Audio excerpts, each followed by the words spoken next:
Pirated SPG. Striktong patnubay at gabay ng magulang ang kailangan. Maaaring may masiselang tema, lengguwahe, karahasan, sexual, horror o droga na hindi angkop sa mga bata.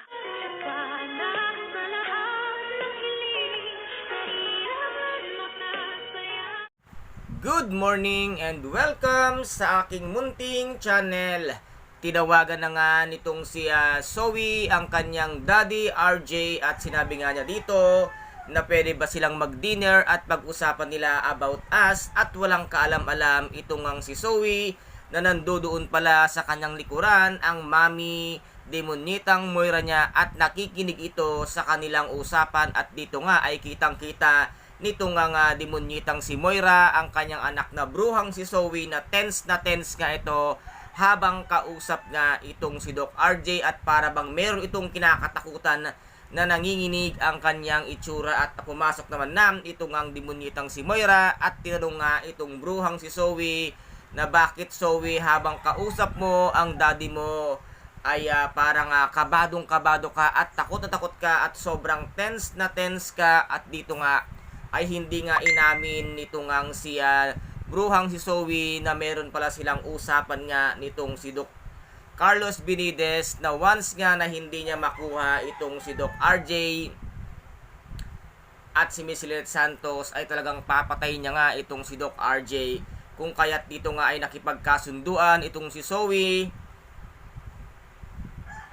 na magkita nga sila sa isang restaurant itong si Doc RJ, at dito naman ay nag-isip ng paraan itong nga demonyitang si Moira dahil hindi niya nga matatanggap kung ano man ang mangyayari sa kanyang nag-iisang anak na si Zoe, kung kaya't umisip ito ng paraan at pinasundan niya nga ito kay Gilbert na walang kaalam-alam itong si Zoe at si Doc Carlos na meron palang nagbabantay sa kanyang likuran. At dito naman ay hindi na halos mapakali itong ang si Zoe sa loob nga ng restaurant, at dito naman ay tinitigan nga ni Doc RJ itong kanyang anak na si Zoe at naalala niya nga yung isang estrangherong tumawag sa kanya. Nakaboses nga ito ni Doc Carlos Benitez at sinabi niya nga ito kay Zoe na meron daw tumawag sa kanya at sinabi nga na hindi siya tunay na anak at kaboses daw ito ni Doc Carlos Benitez. At nagulat naman at ang laki ang mata nitong si Zoe nang marinig niya mismo sa bibig ni Doc RJ ang sinabi nga nitong si Doc Carlos Benitez na hindi siya tunay na anak. At dito naman ay halos mataranta na naman siya at manginig sa takot, at sinabi nga niya na dad, naniniwala ka ba sa kanya? Ako ang anak mo at anak niyo ako ni mami. Ang kapal din naman ang mukha mong magpalusot, Zoe. Alam na alam mo na nga ang katotohanan na hindi ka tunay na tanyag. Bakit hindi mo pinagtapat kay Doc RJ na ikaw ay hindi niya tunay na anak? Baka sakaling mapatawad ka pa, kaysa naman yung patuloy mong itinatanggi at nagsisinungaling sa kanyang harapan na siya ang tunay mong ama, ngunit alam na alam mo na hindi, isa kang peking tanyag. At dito naman ay sinabi nga dito nito ngang si Zoe na aalis na raw siya, at sinabi naman ni Doc RJ na wag muna at hintay nila at darating na nga itong si Doktora Annalyn Santos para nga daw magkaayos sila. At dito nga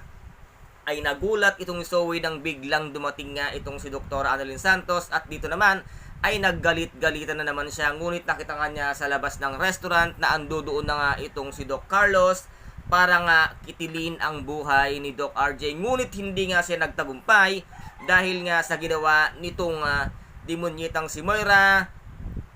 Unang-una, Moira, ayan na napakaganda ng ginawa mo. Ayan na talagang iniligtas mo, isinave mo ang buhay ni Doc RJ, kaya maraming matutuwa sa'yo kahit na maraming naiinis.